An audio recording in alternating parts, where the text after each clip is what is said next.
कक्षा 9 एवरेस्ट मेरी शिखर यात्रा प्रश्नोत्तर। देखिए, नंबर 1, अग्रिम दल का नेतृत्व कौन कर रहा था। यहाँ बताया गया है कि अग्रिम दल का नेतृत्व प्रेमचंद कर रहा था। अब अग्रिम दल कौन सा था?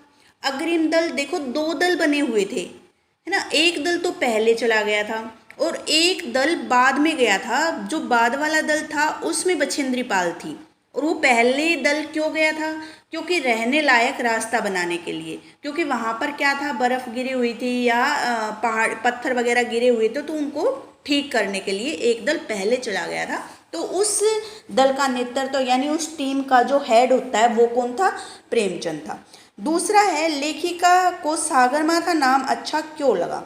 सागरमाथा, देखिए सागरमाथा का अर्थ क्या है कि सागर का माथा यानी सबसे ऊंची चीज़, है ना। जिस प्रकार से माथा क्या होता है हमारे शरीर में, यदि देखा जाए तो माथा हमारा सबसे ऊंचे वाला भाग होता है, यानी सबसे ऊपर होता है। इसी प्रकार से जो एवरेस्ट है वो सबसे ऊंची चोटी है ना। और यहाँ पर लेखिका को सागर माथा नाम अच्छा लगा क्योंकि सागर के पैर तो नदियाँ हैं, यानी नदियाँ सागर में मिलती हैं ना, तो सागर के पैर वो हैं। और जो सबसे ऊंची उसकी चोटी है वो क्या है? माउंट एवरेस्ट है। इसलिए जो भी वहाँ सागर माथा नाम बोलते थे तो वो अच्छा लगा। और ऊपर से जो उस चोटी के ऊपर फूल बना हुआ था, है ना, ऐसा लगता था जैसे वो फूल उसका क्या है? ध्वज है। इस प्रकार से उसको सागर माथा नाम यानी वो चोटी जो है वो काफ़ी, माउंट एवरेस्ट काफ़ी अच्छी लगी। इसी कारण से उसको सागर माथा नाम भी अच्छा लगा। अब लेखिका को ध्वज जैसा क्या लगा। ध्वज जैसा देखो, जो लेखिका को एक बड़े भारी बर्फ का फूल था वो ध्वज जैसा लगा। और वो बड़ा भारी बर्फ का फूल कहाँ था? माउंट एवरेस्ट की चोटी पर। जो कैसे बनता था? काफ़ी जब हवाएं चलती थी ना तेज, तब बनता था वो फूल, तो वो सबसे अच्छा लगा उसे। अब है, हिमस्खलन से कितने लोगों की मृत्यु हुई और कितने लोग घायल हुए। कितने की हुई थी? देखो, कुल कितने लोग थे? कुल 16 लोग थे। उसमें से हिमस्खलन यानी बर्फ के गिरने से कितने की? 4 लोग घायल हो गए थे और एक की मृत्यु हो गई थी, एक मर गया था। अब है, इसके बाद मृत्यु के अवसाद देखकर कर्नल खुल्लर ने क्या कहा। जैसे ही वहाँ मृत्यु के दुखद समाचार सुने तो कर्नल खुल्लर ने, बाकी टीम थी तो उनसे क्या कहा था।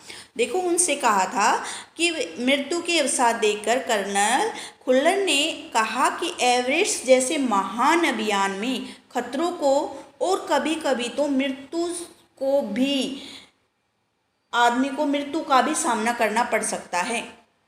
ठीक है, तो देखिए भाई, ये है जहाँ हम पहाड़ों में जाएंगे तो वहाँ खतरे तो हैं, है ना। और खतरे के साथ साथ कभी कभी ऐसा भी हो सकता है कि खतरों के साथ साथ, यदि खतरों का तो हम सामना कर लें, लेकिन कभी कभी मृत्यु का भी सामना करना पड़ सकता है या मौत हो भी सकती है, ऐसा कहा उन्होंने।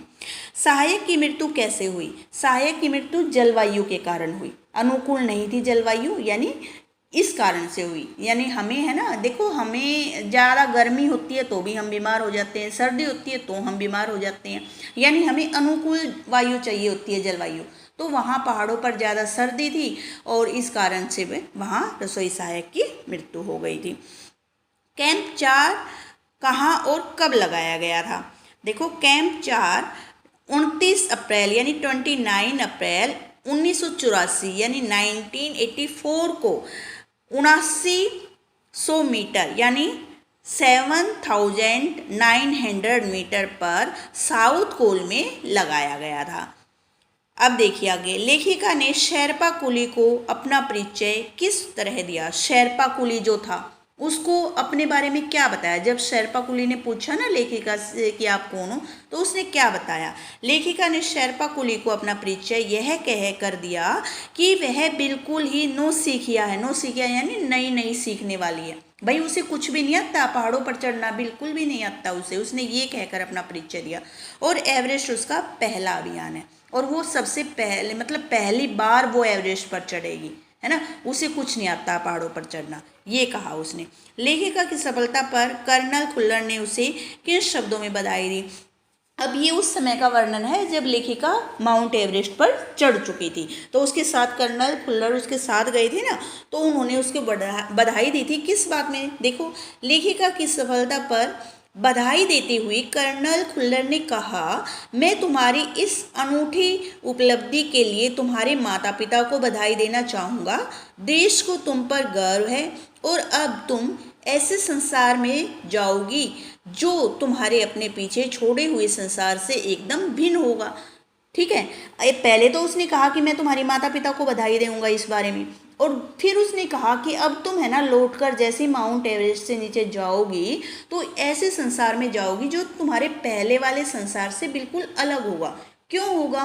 क्योंकि देखो, पहले तो वो एक साधारण लड़की थी और अब क्या है, अब तो वो एक माउंट एवरेस्ट पर चढ़ने वाली पर्वतारोही हो गई है ना, और वो भी पहली प्रथम पर्वतारोही। तो अब तो उसका नाम हो गया है, तो इसलिए उसका अलग ही एकदम से अलग होगा संसार। अब देखिए ये लिखित में निम्नलिखित प्रश्नों के उत्तर 25 से 30 शब्दों में लिखिए।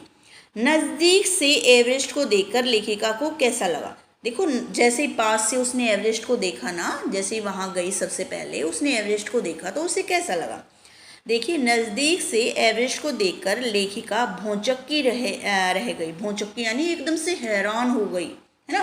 वह एवरेस्ट लहोत्से और नुत्से की ऊंचाइयों से घिरी बर्फीली टेढ़ी मेढ़ी नदी को निहारती रही। जो ये एवरेस्ट और लहोत्से और नुत्से की ऊंचाइयों से घिरी हुई बर्फ की जो टेढ़ी मेढ़ी यानी नदियाँ, बर्फ जैसी वैसी नदी नहीं थी, बर्फ से बनी हुई नदियाँ थी टेढ़ी मेढ़ी, उनको निहारती रही, है ना। इस प्रकार का दृश्य देखकर एकदम से वो हैरान रह गई कि कितना सुंदर दृश्य है ना। डॉक्टर मीनू मेहता ने क्या जानकारियाँ दी? देखो, डॉक्टर मीनू मेहता ने एवरेस्ट के विषय में बताया था ना कि हम चढ़ेंगे, हमें जो जो कठिनाइयाँ आएंगी तो हमें कैसे उनका सामना करना है, वो बताया। देखो, डॉक्टर मीनू मेहता एल्यूमिनियम सीढ़ियों से अस्थायी पुलों का निर्माण, लट्ठों और रस्सियों का उपयोग, बर्फ की आड़ी तिरछी दीवारों पर रस्सियों को बांधना और अग्रिम दल के अभियांत्रिक कार्यों के बारे में जानकारी दी। इसको आप इस प्रकार से लिख सकते हैं कि डॉक्टर मीनू ने सभी को बताया कि किस प्रकार से हमें पहाड़ों पर चढ़ते हुए कैसे रास्तों को साफ करना है, किस प्रकार से हमने बर्फ़ को साफ करना है, कैसे हमें रस्सियों को बांध के कैसे हमें पहाड़ों पर चढ़ना है। यदि हमारे सामने कोई बर्फ़ गिर जाए या कोई मुसीबत आ जाए तो हमें उसका सामना कैसे करते हुए फावड़े से उसे कैसे हटाना है और कैसे आगे बढ़ना है। ठीक है, ये जानकारियाँ दी थी।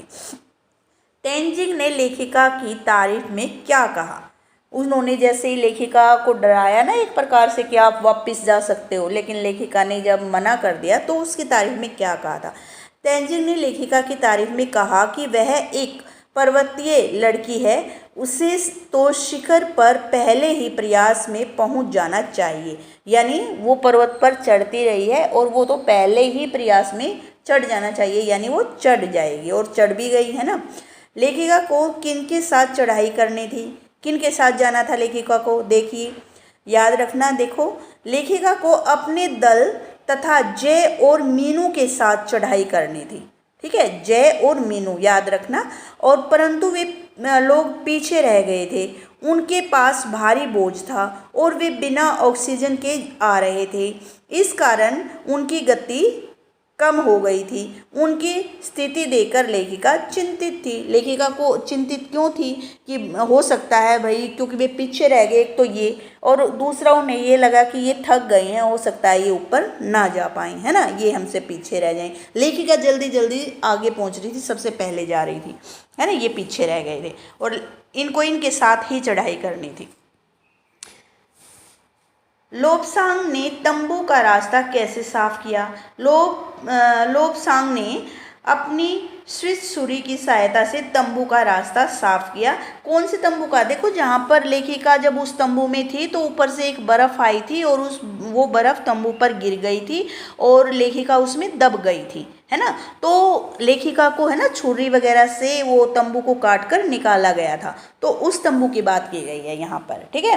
तो छुरी की सहायता से तंबू का रास्ता साफ किया, क्योंकि तंबू के रास्ते एक बड़ा बर्फ पिंड गिरने से हिमपुंज बन गया था और इससे कैंप नष्ट हो गया था। लेखिका भी उसमें दब गई थी, इसलिए लोमसांग ने छुरी से बर्फ काटकर लेखिका को बाहर निकाला, है ना। लेखिका उसमें दब गई थी तंबू के अंदर, तो उसने भाई उसको तंबू को काट कर और लेखिका को बाहर निकाल लिया था।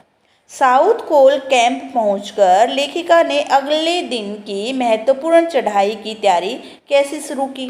अब देखो, साउथ कोल कैंप पहुंचकर लेखिका ने अगले दिन की महत्वपूर्ण चढ़ाई की तैयारी करने के लिए खाना, कुकिंग गैस, कुछ ऑक्सीजन सिलेंडर इकट्ठे किए। दूसरे सदस्यों की मदद के लिए थर्मसों को जूस व गर्म चाय से भरने के लिए नीचे जाने का निश्चय किया, है ना। और उन्होंने की और उसकी मदद भी की थी ना नीचे जाकर, तो उन्होंने ये सारी चीज़ें अपनी जो जो ज़रूरत थी ना वहाँ ऊपर जाने के लिए, वो सारी चीज़ें अपनी तैयार कर ली थी। बस आपने यहाँ तक करने हैं प्रश्नोत्तर, इसके बाद बड़े प्रश्नोत्तर बाद में किए जाएंगे, यहीं तक आप कीजिएगा।